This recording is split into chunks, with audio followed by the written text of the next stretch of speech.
ఆలోచన మార్చుకుంటారా? డిమాండ్ తగ్గితే ధర కూడా దిగుస్తుందా? బంగారం కొనొద్దని ప్రధాని చెప్పడం వెనుక సీక్రెట్ ఏంటి? లక్షల కోట్లు మిగులుతాయా? విదేశీ మారక ద్రవ్యం అదుపులోకి వస్తుందా అన్న చర్చ ఇప్పుడు దేశంలో పీక్ స్టేజ్కి చేరింది.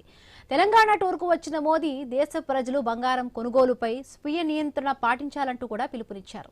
ఏడాది పాటు బంగారం ఆభరణాలకు కొనుగోలుకు దూరంగా ఉన్నట్లయితే దేశ ఆర్థిక పరిస్థితి మెరుగవుతుందని, విదేశీ మారక నిల్వలు అనవసరంగా ఖర్చు తగ్గుతుందని సూచన చేశారు.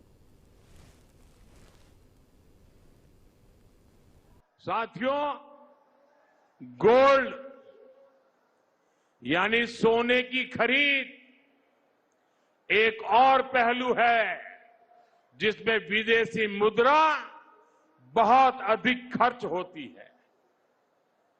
एक जमाना था जब संकट आता था, कोई युद्ध होता था तो लोग देश हित में सोना दान दे देते थे।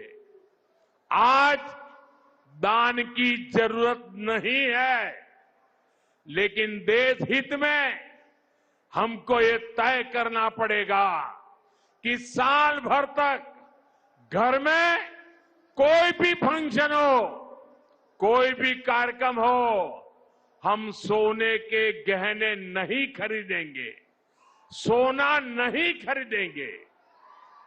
विदेशी मुद्रा बचाने के लिए हमारी देशभक्ति हमें चुनौती दे रही है और हमें इस चुनौती को स्वीकार करते हुए विदेशी मुद्रा को बचाना होगा। साथियों, गोल्ड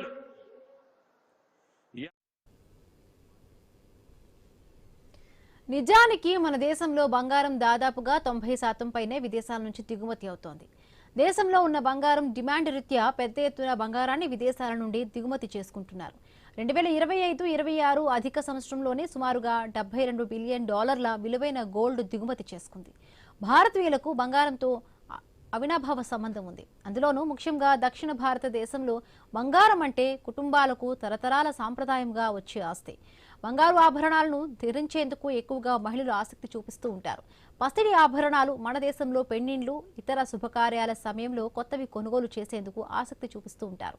హిందూ సాంప్రదాయంలో కూడా ధన త్రయోదశి, అక్షయ తృతీయ వంటి పండుగల సందర్భంగా తప్పనిసరిగా బంగారం కొనుగోలు చేయటం అనేది ఆనవాయితీగా వస్తోంది. ఇక కొత్తగా ఇప్పుడు పెళ్లైనప్పుడు ఖచ్చితంగా మెడలో ధరించే మంగళసూత్రం బంగారు గొలుసుతో చేయించినదే ధరించాలన్నది ఆచారం. కొత్తగా పిల్లలు పుట్టినా కూడా వారి కుటుంబ సభ్యులు బంగారు గొలుసు బహుమతిగా ఇస్తూ ఉంటారు. బంగారం అనేది భారతీయులకు ఒక సెంటిమెంట్ మాత్రమే కాదు, తరతరాలుగా వస్తున్నటువంటి ఒక ఆస్తి అని కూడా చెప్పొచ్చు. ముఖ్యంగా భారతీయుడు తమ సంపాదనలో కొంత మొత్తం తప్పనిసరిగా బంగారం కోసం దాచిపెట్టి మరి ఆభరణాలను కొనుగోలు చేస్తూ ఉంటారు.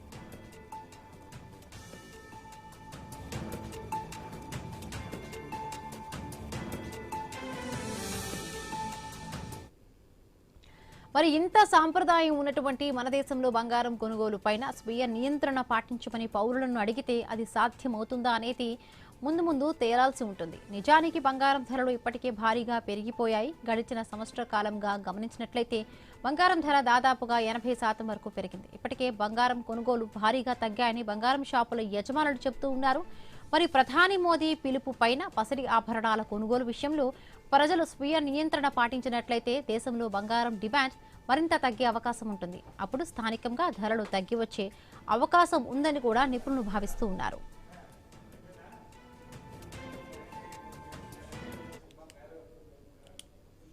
ఇక దేశంలో బంగారం కొనుగోలు ఇష్యూపై చాలా వరకు హాట్ టాపిక్ ఉంది. మన ప్రధాని మోదీ హైదరాబాద్ వచ్చిన నేపథ్యంలో కూడా బంగారం పైన కూడా 1 ఇయర్ పాటు పెండింగ్లో వచ్చినా ఎటువంటి శుభకార్యాలు జరిగినా కూడా బంగారం కొనుగోలు చేయకూడదంటూ కూడా ఒక పిలుపునిచ్చారు. చాలా వరకు ఇప్పుడు ఇదే హాట్ టాపిక్ గా ఉంది. అంటే మనకు తెలుసు చాలా వరకు కూడా బంగారం అంటే ఎంత ఇష్టం ఉంటుందో, మహిళలే కాదు పురుషులు కూడా చాలా వరకు ఇష్టపడుతూ ఉంటారు. ఆభరణాలను దాచుకోవడం కోసం కొనుగోలు చేసుకోవడం ఇవన్నీ ఉంటుంటాయి. బట్ ప్రధాని ఇచ్చిన ఈ పిలుపుకు సంబంధించి కూడా అందరూ కూడా ఇప్పుడు గోల్డ్ కొనడం తగ్గిస్తారా, ఎట్లా ఉండబోతుంది, దీంతో గోల్డ్ రేట్స్ ఏమైనా ఇంకా తగ్గుతాయా? సో మాట్లాడదాము. మా కలీగ్ వంశీ న్యూస్ రూమ్ నుంచి జాయిన్ అయ్యారు. ఓటీ వంశీ. బిందు, గుడ్ ఆఫ్టర్నూన్. మీరు చెప్తున్నట్టుగా ప్రధాని భాగ్యనగర పర్యటన ఇప్పుడు బంగారం చుట్టూ తిరుగుతుందా అంటే ఎస్, అవుననే సమాధానం చెప్పాల్సి ఉంటుంది. మొత్తంగా ప్రధాని ఒక రాజకీయ ప్రసంగం చేస్తారు. ఒక రకంగా రాజకీయాల్లో తెలంగాణ రాజకీయ ముఖ చిత్రం మారబోతుంది. తెలంగాణ రాజకీయాల్లో హాట్ డిస్కషన్ ఉంటుంది అనుకుంటే మొత్తంగా ఆ వేదికపై నుండి దేశ ప్రజలకు పలు సూచనలు చేశారు ప్రధాని. పలు సూచనలు అనే దానికంటే కూడా అది ఒక అలారంగా మనం భావించాల్సి ఉంటుందా? అలర్ట్ చేసే ప్రయత్నం ప్రధాని చేశారా? బంగారం కొనుగోళ్ల గురించి ఎందుకు ప్రధాని మాట్లాడారు? దేశ చరిత్రలో ఎప్పుడూ లేని విధంగా ఒక ప్రధాని బంగారం కొనుగోళ్లపై కాస్త జాగ్రత్త వహించండి, కొనుగోళ్లు చేయకపోవటమే మంచిదంటూ ప్రజలకు సూచన చేయటం, అందులోనూ మోదీ లాంటి నాయకుడు చేయటంతో ఇప్పుడు ఇంత పెద్ద ఎత్తున డిస్కషన్ సాగుతోంది. ఒకసారి అసలు దేశంలో ప్రతి ఏటా ఎంత బంగారు నిల్వలు కొంటారు ఏంటి అనేది కూడా నేను ఒకసారి చెప్పే ప్రయత్నం చేస్తాను బిందు. సో ఏటా పసిడి దిగుమతులు 700 నుండి 900 టన్నుల వరకు భారత్లో దిగుమతి అవుతుంది అంటే భారతీయులకు బంగారానికి ఏ విధమైన అవినాభావ సంబంధం ఉందో మనం అర్థం చేసుకోవచ్చు. అదేవిధంగా మీరు చెప్పినట్టుగా సో బంగారం అనేది భారతీయులకు ఒక ఆస్తిగా కూడా పరిగణిస్తూ ఉంటారు. సో భూమి ఎలానో బంగారాన్ని కూడా ఒక ఆస్తిగానే పరిగణిస్తూ ఉంటారు. చిన్న చిన్న మొత్తాల్లో పొదుపు చేసి దాన్ని బంగారంగా మార్చుకుంటూ ఉంటారు. ఆ బంగారాన్ని బ్యాంకుల్లో తాకట్టు పెట్టి కూడా అవసరమైనప్పుడు డబ్బులు తెచ్చుకుంటూ ఉంటారు. సో ఇదంతా కూడా ఎప్పుడు జరుగుతూ ఉంటుంది. అంటే బంగారం అనేది ఒక ఆస్తిగా చూస్తారు, ఒక ఆభరణం కన్నా కూడా దాన్ని ఒక ఆస్తిగానే భావిస్తారు. ఇక ఆడపిల్లల విషయంలో సో వాళ్ళు పుట్టినప్పటి నుంచి వాళ్ళను అత్తారింటికి పంపే వరకు బంగారం కొనుగోళ్లకు సంబంధించి ఎంత కొనాలి ఏంటి అనేది కూడా ఆ కుటుంబాలను బట్టి ఒక స్టేటస్ సింబల్ గా కూడా భావిస్తున్న పరిస్థితుల్లో ప్రధాని చెప్పిన వ్యాఖ్యలు ఇప్పుడు దక్షిణాది రాష్ట్రాల్లోనే కాదు మొత్తంగా భారతదేశం అంతా కూడా చర్చకు దారితీస్తున్నాయి. ప్రధాని ఎందుకు ఈ విషయాన్ని మాట్లాడారంటే 13.69 లక్షల కోట్లు మనం బంగారం కోసం వెచ్చించాల్సి వస్తుంది. సో అంటే విదేశీ మారక ద్రవ్య నిల్వలు కరిగిపోతున్నాయి, వాటిని కాపాడుకోవాల్సిన బాధ్యత ఉందంటూ కూడా ప్రధాని చెప్పారు. ఇక దేశ దిగుమతుల బిల్లు 74 లక్షల కోట్లు ఉంటుంది ప్రతి ఏటా. ఉన్న నిల్వలు అంటే విదేశీ మారక నిల్వలు ఇప్పుడు 9 నుండి 11 నెలలకే సరిపోయే పరిస్థితి కనిపిస్తోంది. కాబట్టి ప్రధాని వ్యాఖ్యలు చేశారు. దేశ ప్రజలంతా కూడా అలర్ట్ గా ఉండాలంటూ చెప్పిన పరిస్థితి. ఇదే అంశానికి సంబంధించి మనతో మాట్లాడేందుకు రాంబాబు గారు, ప్రముఖ ఫైనాన్షియల్ అడ్వైజర్ మనకు జూమ్ లో సిద్ధంగా ఉన్నారు. అదేవిధంగా ప్రభు గారు, ప్రముఖ స్టాక్ మార్కెట్ విశ్లేషకులు జూమ్ లో సిద్ధమయ్యారు. ఇక శ్రీరామచంద్రమూర్తి గారు, స్టాక్ మార్కెట్ అనలిస్ట్, మరి కాసేపట్లో ఫోన్ ఇన్ లో జాయిన్ అవుతారు. ప్రభు గారికి, రాంబాబు గారికి నమస్కారం అండి. నమస్తే అండి. రాంబాబు గారు, మీ నుంచే మొదలు పెడదాం. ఏంటి అసలు ప్రధాని వ్యాఖ్యలను ఎలా చూస్తున్నారు? విదేశీ మారక ద్రవ్య నిల్వలను కాపాడుకోవాల్సిన బాధ్యత గురించి మొదటిసారి ప్రధాని దేశ ప్రజలకు భాగ్యనగర వేదికగా చెప్పారు. సో ఏంటి అంటే రానున్న రోజులు ఒక రకంగా చెప్పాలంటే ఎకనామిక్ అలర్ట్ అని మనం భావించాల్సి ఉంటుందా? సో ప్రధాని లాంటి వ్యక్తి అటువంటి వ్యాఖ్యలు చేయడం వెనుక దేశం కానీ ప్రపంచం కానీ ఆర్థిక మందగమనం వైపు అడుగులు వేస్తున్నాయి, ఖచ్చితంగా మరొక ముప్పుని ఎదుర్కోబోతున్నాం అనే సంకేతాలా? ఎలా చూస్తున్నారు, ఏం చెప్తారు? ఇది ప్రస్తుతం మన ఆర్థిక వ్యవస్థ కాకుండా ప్రపంచ ఆర్థిక వ్యవస్థ కూడా మందగమనంలోనే ఉందండి. ఇప్పుడు మన గోల్డ్ ఇంపోర్ట్స్ కానీ ప్లస్ మన ఆయిల్ ఇంపోర్ట్స్ కానీ చూసుకుంటే రెండు కలిపి 200 బిలియన్ డాలర్స్ మనం ఇంపోర్ట్ చేస్తున్నామండి. మన రిజర్వ్స్ వచ్చేసి ఎక్స్చేంజ్ రిజర్వ్స్ వచ్చేసి 690 బిలియన్స్ అండి. ప్లస్ 11% ఆఫ్ రిజర్వ్స్ మనం గోల్డ్ ఇంపోర్ట్స్ కోసం యూజ్ చేస్తున్నామండి. గోల్డ్ ఇంపోర్ట్స్ కోసం యూజ్ చేస్తున్నాం, ఆయిల్ ఇంపోర్ట్స్ కోసం 132 బిలియన్ చేస్తున్నాం. మనకి అదృష్టం ఏంటంటే ఎక్స్పోర్ట్సే కాకుండా మనకి అవుట్వర్డ్ రెమిటెన్సెస్, మనకి ఫారిన్ మన ఎన్ఆర్ఐస్ పంపించేటువంటి రెమిటెన్సెస్ కొంత ఈ ఫారిన్ ఎక్స్చేంజ్ రిజర్వ్స్ ని కొంత సేవ్ చేస్తున్నాయి. దానివల్ల మనం ఇప్పటి వరకు గోల్డ్ 11% ఆఫ్ ది రిజర్వ్స్ మనం స్పెండ్ చేసినా కూడా మన ఎక్స్పోర్ట్స్ లో వృద్ధి కానివ్వండి, లేదంటే మన ఎన్ఆర్ఎస్ ఇండియాకి పంపించేటువంటి డాలర్స్ రూపంలో పంపించే మనీ కానివ్వండి, ఇది కొంత సేవ్ చేస్తూ వచ్చిందండి. ఇప్పుడు గత 6 నెలలుగా మనకి ఈ రూపీ కనుక చూసుకుంటే మనకి అరౌండ్ 15% డీవాల్యూ అయిందండి. ఈ 15% డీవాల్యూ అవడం వలన దాని ఎఫెక్ట్ ఓన్లీ గోల్డ్ రేట్ మీద 20,000 రూపాయలు పెరుగుతుందండి పర్ టన్ గ్రామ్స్. అవును. సో దాని వలన అది ఒక ఎడిషన్ బర్డెన్ అయిందండి. ఇది కాక ఎవ్రీ ఇయర్ గోల్డ్ పర్చేజెస్ పెరుగుతూ పోతున్నాయండి. దానికి తోడు లాస్ట్ ఇయర్, అంతకుముందు సంవత్సరం కూడా, current year reserve bank of India కూడా గోల్డ్ ఫ్రెష్ గా పర్చేజ్ చేయడం జరిగిందండి. అదేంటంటే మన ఎకానమీ హెడ్జ్ కోసం అని చెప్పి, ఒకవేళ వరల్డ్ ఎకానమీ కనుక ఏదైనా క్రైసిస్ లో పడినప్పుడు దాని హెడ్జ్ కోసం అని చెప్పి మనం గోల్డ్ సెంట్రల్ బ్యాంక్ రిజర్వ్స్ పెంచుకోవడం జరుగుతుంది. మన ఇండియా ఒకటే కాదు, అదర్ కంట్రీస్ కూడా నేను అదే మాట్లాడబోతున్నాను. అవును, ప్రపంచవ్యాప్తంగా కూడా బ్యాంకులు పెద్ద ఎత్తున బంగారు నిల్వలు పెట్టుకున్న పరిస్థితి. దాని వల్లనే ఈ ప్రైస్ ఎంత పెరిగిందండి. ఇండియాలోనేమో ఒక 20,000 రూపాయలేమో మన రూపీ డివాల్యుయేషన్ వలన ఎఫెక్ట్ వలన పెరిగిందండి. అయితే ఈ గత 2.5 నెలల నుంచే జరుగుతున్నటువంటి వార్ మూలంగా మొత్తం అనిశ్చిత ఏర్పడిందండి. ప్లస్ గోల్డ్ ఇంపోర్ట్స్ జరుగుతూనే ఉన్నాయి, ఆయిల్ ఇంపోర్ట్స్ జరుగుతూనే ఉన్నాయి. ఆయిల్ ప్రైస్ $60-80 మధ్యలో ఉండే ఆయిల్ క్రూడ్ $105 వెళ్ళిపోయిందండి. దీనివల్ల మన ఇంపోర్ట్ బిల్లు పెరిగిపోవడం, ఫారెన్ ఎక్స్చేంజ్ రిజర్వ్స్ డేంజర్ లో పడే అవకాశం ఉందండి. ఇదే కంటిన్యూ అయితే నెక్స్ట్ 1 year లో మనం క్రైసిస్ ఫేస్ చేస్తామండి. మనం ఇప్పుడు ప్రస్తుత గణాంకాలు చూస్తే మన దగ్గర ఉన్న విదేశీ మారక నిల్వలు 9 నుండి 11 నెలలకే సరిపోతాయని కూడా గణాంకాలు చెప్తూ ఉన్నాయి.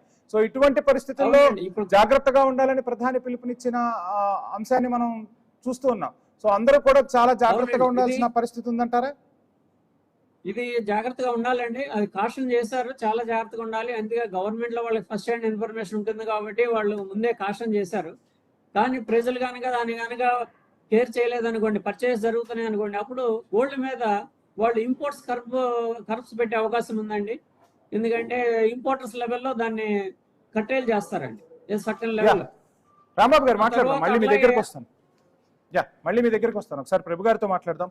ప్రభు గారు, ప్రధాని చెప్పినట్టుగా గోల్డ్కు సంబంధించి కానీ చమురుకు సంబంధించి కానీ ఒక జాగ్రత్తలు పాటిస్తే 4 మాట్లాడటాన్ని ఎలా చూడాలంటారు? సో ఏం చెప్తారు సార్?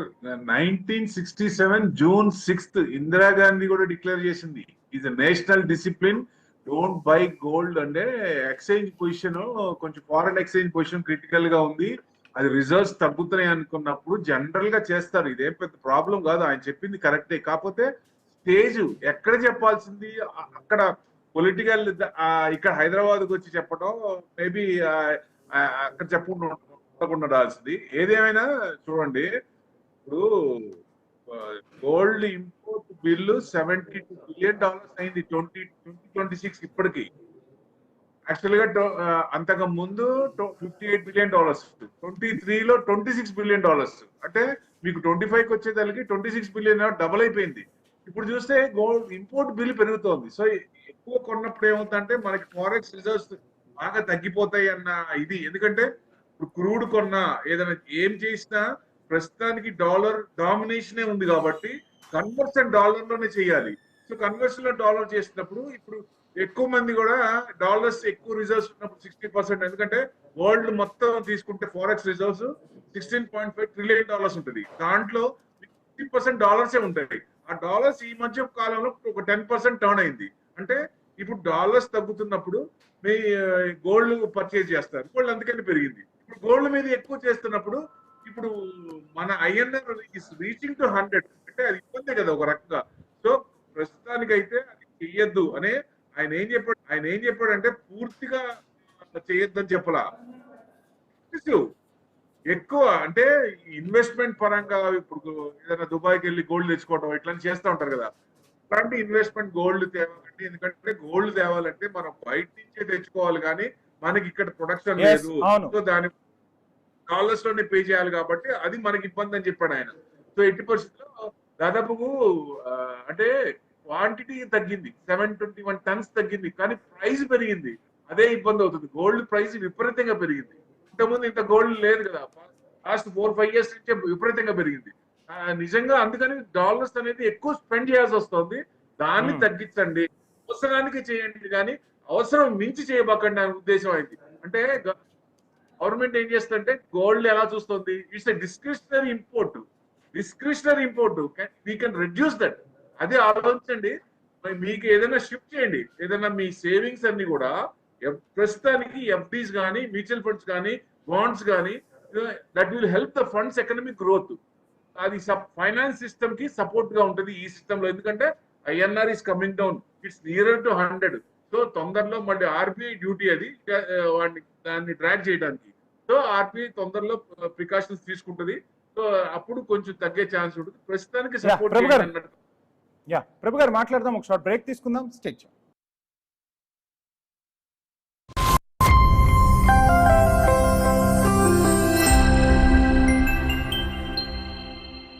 మాస్టర్ మైండ్స్ కామర్స్ చదవాలనుకునే 10th ఇంటర్ విద్యార్థుల తొలి ఎంపిక. మాస్టర్ మైండ్స్ కామర్స్ చదవాలనుకునే 10th ఇంటర్ విద్యార్థుల తొలి ఎంపిక. మాస్టర్ మైండ్స్ కామర్స్ చదవాలనుకునే 10th ఇంటర్ విద్యార్థుల తొలి ఎంపిక. మాస్టర్ మైండ్స్ కామర్సు చదవాలనుకునే 10th ఇంటర్ విద్యార్థుల తొలి ఎంపిక. మాస్టర్ మైండ్స్ కామర్సు చదవాలనుకునే 10th ఇంటర్ విద్యార్థుల తొలి ఎంపిక.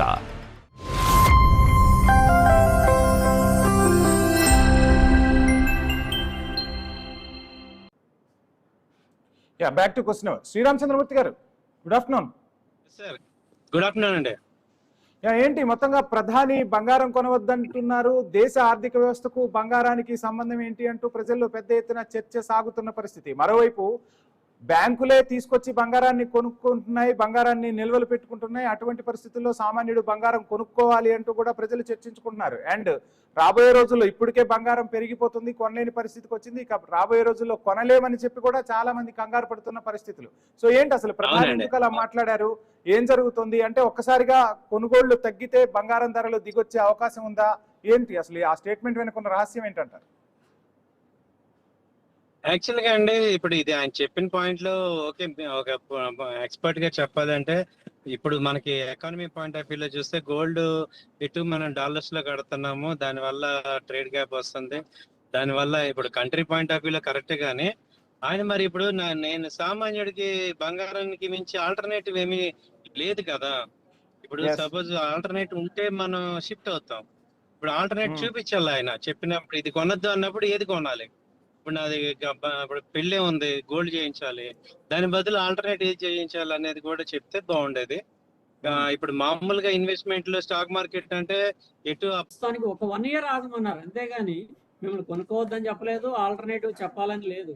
అదే చైనా లాంటి గవర్నమెంట్ లో అయితే ఇది ఆర్డర్ ఇచ్చేసి ఇది ఇంప్లిమెంటెడ్ అంటారు అంతే.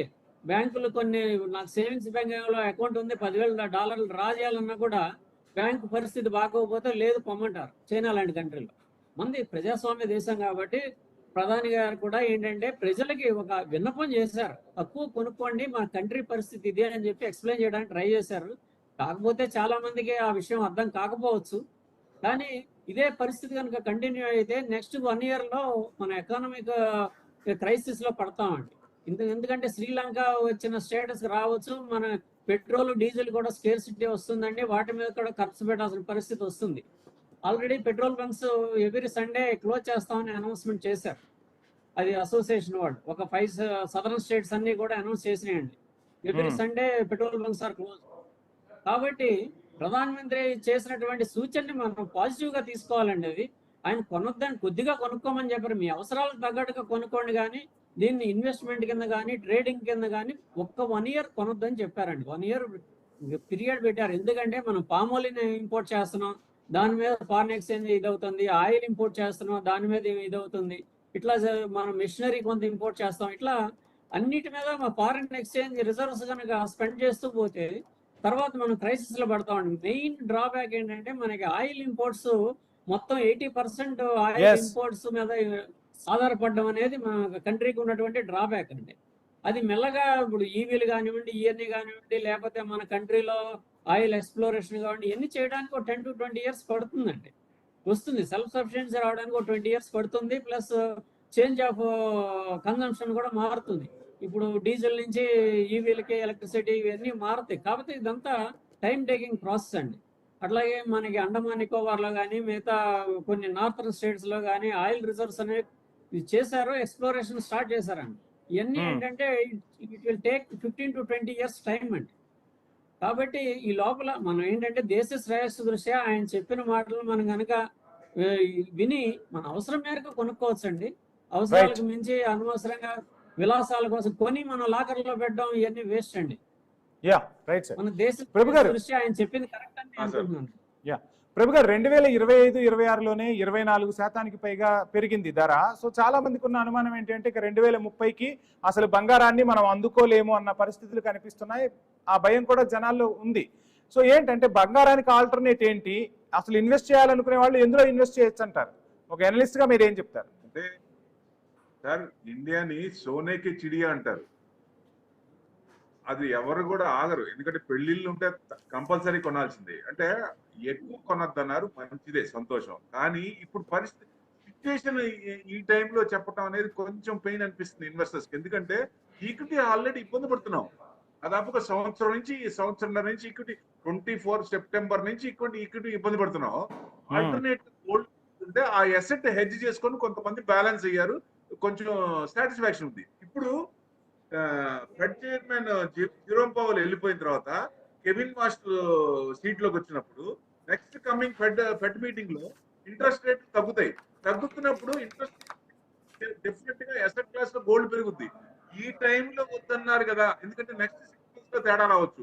ఒక పాయింట్ 6 months లో తేడా రావడానికి ఇంట్రెస్ట్ రేట్లు తగ్గుతాయి. రెండోది డాలర్ కన్వర్షన్ లో దాదాపుగా 16.5 ట్రిలియన్ లో మీకు 60% వేసుకుంటే డాలర్స్ 12.5, దాంట్లో 1.2%, 10% మారింది. ఇంకొక 10% మారితే గోల్డ్ ఎక్కడ ఉంటది? గోల్డ్ కొనద్దన్నారు, బానే ఉంది, సంతోషం. రేపొద్దున ఈ 6 months లో ఈ 2026 డిసెంబర్ కల్లా గోల్డ్ ఒక 2 lakhs అయింది అనుకుందాం. అప్పుడు ఇన్వెస్టర్ చెప్పుకోవాలండి, మరి ఆయన ఇస్తారా? కొన్ని ట్యాక్స్లు ఏమైనా తగ్గిస్తారా? ఇదే ప్రజల నుంచి వినిపిస్తున్న ప్రశ్న ఇదే. ట్యాక్స్ తగ్గిండి. మీరు హెచ్ఎన్ఐ క్లయింట్లు బయటికి పోతున్నారు, ఎఫ్ఐఎస్ పోతుంటే మేడం ఏమంటారు? ఉంటే ఉండి పోతే పోండి అన్నారు. ఆ ఎఫ్ఐఎస్ అందుకనే కంటిన్యూస్ అమ్ముతూనే ఉన్నారు. ఇప్పుడు వచ్చే వరదలు ఎందుకు కాదనుకుంటాం? వాళ్ళకి ఏం కావాలి? కార్పొరేట్ డిడక్షన్ ట్యాక్స్, సమ్మదర్ ఏదో ఒకటి వాళ్ళు కూర్చొని మాట్లాడితే వాళ్ళతో సెట్ అయిపోద్ది. అప్పుడు ఇన్వెస్ట్మెంట్స్ అనేది వెనక్కి వచ్చినప్పుడు మార్కెట్ పెరిగే ఛాన్స్ ఉంటుంది. దాదాపుగా 19 months నుంచి మార్కెట్ ఇబ్బంది పడుతుంది. కానీ ఒక్కరిని పట్టించుకునే మేడం పట్టించుకోవాలి కదా. ఒక్కసారి కూడా మార్కెట్ గురించి అంటే మీరు స్మాల్ క్యాప్ కొనుక్కోండి, లార్జ్ క్యాప్ కొనబాకండి అన్నారు. మరి స్మాల్ క్యాప్ కూడా ఆల్సో బ్లీడెడ్ లైక్ ఎనీథింగ్. అది కూడా 60-70% పడ్డాయి. మరి ఏమైనా సమాధానం చెప్పారు ఎక్కడన్నా? ఇది కొనే కరెక్ట్ గా పెరిగే టైంలో పెరుగుద్ది, ఈక్విటీ ఇబ్బంది పడుతుంది, ఇంకా వార్ తగ్గలేదు, స్ట్రైట్ ఆఫ్ హార్మూజ్ ఓపెన్ అయ్యలేదు, మనం యుఏఈ నుంచి ఆయిల్ తెచ్చుకుంటాం అని ఏదో సాటిస్ఫాక్షన్ గా చెప్తున్నాం. కానీ మీరు తెచ్చుకున్న డాలర్స్ కి తక్కువ డాలర్స్ క్రూడ్ ఆయిల్ తక్కువ తెచ్చుకున్నప్పుడు ఎవరికి ఇచ్చారండి మీరు? ఇక్కడ ఈ అంశం ఐ న్యూస్ నిన్న ప్రశ్నించింది కూడా. సో క్రూడ్ ఆయిల్ ధరలు అక్కడ బ్యారెల్ కి తగ్గినప్పుడు ఆయిల్ కంపెనీలు అదే విధంగా కేంద్ర ప్రభుత్వానికి వెళ్ళాయి, కానీ ఎక్కడ ఆ షేర్ ని ఎవరికి పంచారు? ఎక్కడ అంత పెద్ద ఎత్తున రేట్లు తగ్గిన పరిస్థితి ఎక్కడా కనిపించలేదు కదా. ఇప్పుడు దాకా నిన్న రిలయన్స్ పెట్రోల్ బంకులన్నీ క్లోజ్ చేశారు. ఇప్పుడు మీరు డాలర్స్ లో కొనొద్దంటారు. మొన్నటి దాకా రిలయన్స్ క్రూడ్ కొనింది కదా, క్రూడ్ కొన్నప్పుడు డాలర్స్ కన్వర్షన్ చేసింది కదా. మరి ఇప్పుడు రిలయన్స్ వాళ్ళు షాపులు క్లోజ్ చేసినప్పుడు, రిలయన్స్ పెట్రోల్ బంక్ క్లోజ్ చేసినప్పుడు ఇప్పుడు వద్దంటున్నారు. ఇప్పుడు ఎందుకని? అదిగోక 126 క్రూడ్ వెళ్ళినప్పుడు చెప్పలా, $146 చెప్పలా, 105 ఉన్నప్పుడు చెప్పడం ఏంటి? అది నా క్వశ్చన్. ఇప్పుడు 126 all time recent high, 146 all time high, $146 crude, $70 నుంచి 126 అంటే $56 అంటే ఒక్క డాలర్ పెరిగితే 8,000 crores తేడా వస్తుంది మనకి. అదే మీరు $56 అంటే ఈ 9 లక్షల కోట్ల సంవత్సరానికి తేడా వస్తుంది. ఇక్కడ మాట్లాడుకుంటే చెప్పడం ఏంటి? అది క్వశ్చన్ మాకు.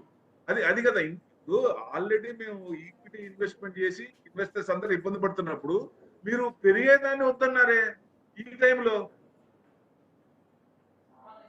సో మొత్తంగా అసలు ఏంటి దేశ ఆర్థిక వ్యవస్థ ఎటువైపు వెళ్తుంది, ఏం జరుగుతుంది, ఏం చెప్పదలుచుకున్నారు ఫైనల్ గా? అంటే ఇప్పుడు చూడండి, ఫైనల్ గా వార్ 15th కి చైనాలో ట్రంప్ అండ్ జిన్పింగ్ కలుస్తున్నారు. ఒక రకంగా ముందు సైడ్ ఇప్పుడు రష్యాతో కానీ పాకిస్తాన్ తో కానీ అవ్వాల్సింది అవ్వలేదు. సో ఇప్పుడన్నా మార్కెట్ కానీ ఇన్వెస్టర్స్ కానీ ఒక ఆశ ఉంది. సో డెఫినెట్ గా చైనాలో కనుక కొన్ని పాలసీస్ స్ట్రింజెంట్ గా ఉంటాయి కాబట్టి వాళ్ళు కూడా ఆయిల్ ఎక్కువ తీసుకుంటారు కాబట్టి ఎట్టి పరిస్థితుల్లో వాళ్ళు కూడా డీల్ కుదిర్చాలనే ఉద్దేశంతో చూస్తారు.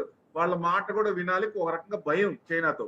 సో డెఫినెట్ గా డీల్ కుదురుతుంది అనేది ఒక ఆశ ఉంది. సో ఒకవేళ కుదిరింది అనుకోండి, డెఫినెట్ గా crude will come down. Crude 60, 70, 80కి వచ్చేస్తుంది చిన్నగా కుదిరితే. స్ట్రైట్ హార్మూజ్ ని క్లోజ్ చేసినా ఓపెన్ చేసినా మనకు సంబంధం లేదు. మనకి యూఏఈ నుంచి ఆయిల్ తెచ్చుకుంటాం, మనకి ఇబ్బంది లేదు. మనకు ఓన్లీ ఇబ్బంది ఏంటి? Gasoline products, fertilizers. ఆ ఫెర్టిలైజర్స్ ప్రొడక్ట్స్ కి ఆల్టర్నేట్ కావాలి. ఎందుకంటే ఇప్పటికే బిజినెస్ వాళ్ళు చాలా ఇబ్బంది పడుతున్నారు. ఇప్పటికే మన మామూలు ఒక ప్లేట్ ఇడ్లీ కొనాలంటే $50 కొనుక్కునేది $75, $80 చేశారు అందరూ. రేట్లు పెంచారు. మరి సామాన్యుడు జేబుకు చిల్లు పెడతారు. జిఎస్టీతో పాటు గ్యాస్ బిల్లు కూడా వేస్తున్న పరిస్థితి సార్. ఇంకోటి చెప్తాను నేను, 2.5 లక్షల కోట్లు జిఎస్టీ కలెక్షన్ అయింది లాస్ట్ మంత్. మీకు ట్యాక్స్ ఈ పార్టీ వాళ్ళు చెప్పినట్టు, సుబ్రహ్మణ్యం గారు చెప్పినట్టే ట్యాక్స్ వద్దండి అనేది ఒక చిన్న సలహా కూడా ఇచ్చాడు. ఇప్పటికీ బిజినెస్ ఉన్నాయి, కొన్ని బిజినెస్లు ఉన్నాయి జిఎస్టీ కట్టకుండా still they are taking cash. అవి చూడండి 10 లక్షల కోట్లు వస్తుంది మొత్తం. 10 లక్షల కోట్లు వచ్చినప్పుడు ఎంత ట్యాక్స్ తగ్గించుకోవచ్చు? That's important. అది చేయండి. అంటే చేయాల్సి అంటే ఇన్వెస్టర్స్ కి పెయిన్ రాకుండా కొంచెం ఇది చేస్తే ఆయన పాలసీకి వ్యతిరేకం కాదు. మోడీ గారైనా ఇదివరకు ఇందిరాగాంధీ అయినా అప్పుడు అందరూ ఫాలో అయ్యారు. ఎందుకంటే సిచ్యుయేషన్ ఫారెక్స్ రిజర్వ్స్ తగ్గిపోతే కష్టమే.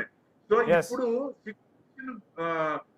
సెటిల్ అవుతుందనే ఉద్దేశంలో ఇప్పుడు గోల్డ్ కొనద్దు, లేకపోతే ఇప్పుడు క్రూడ్ తగ్గుతుందనే ఉద్దేశంలో ఉన్నప్పుడు ఇప్పుడు చెప్పడం అనేది కొంచెం పెయిన్ గా ఉంది. ఆల్రెడీ మనం రీసెంట్ అంటే ఓకే 19 months నుంచి ఇబ్బంది పడుతున్నప్పుడు స్టిల్ ఇంకా 1 year మనం గోల్డ్ ఈక్విటీ మార్కెట్ ఇబ్బంది పడుతున్నప్పుడు గోల్డ్ కొనద్దు అంటే కొంచెం ఇబ్బందిగా ఉంది. అందుకని రైట్ సార్ చూద్దాం. సామాన్యుల నుంచి కూడా ఇదే ప్రశ్నలు వినిపిస్తూ ఉన్నాయి. సో ఏం చేయబోతున్నారు ఏంటి? ప్రధాని మాటలను ప్రజలు వింటారా? బంగారం కొనుగోళ్లు తగ్గబోతున్నాయా?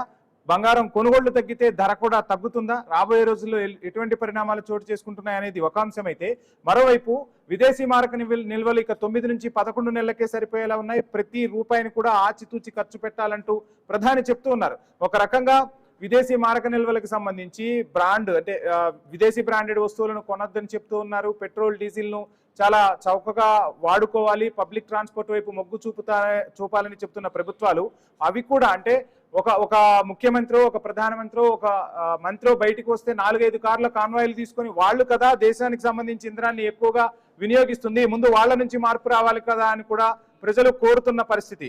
సో పాలకుల్లో మార్పు వస్తూనే ప్రజల్లోనూ కూడా మార్పు వస్తుంది. పాలకులు ఆ దిశగా అడుగులు వేస్తారని ఆశిద్దాం. చర్చలో పాల్గొన్న ప్రభు గారికి, రాంబాబు గారికి, శ్రీరామచంద్రమూర్తి గారికి thank you sir. Thank you so much. ఇది వాళ్ళ క్వశ్చన్ అవర్. Stay tuned.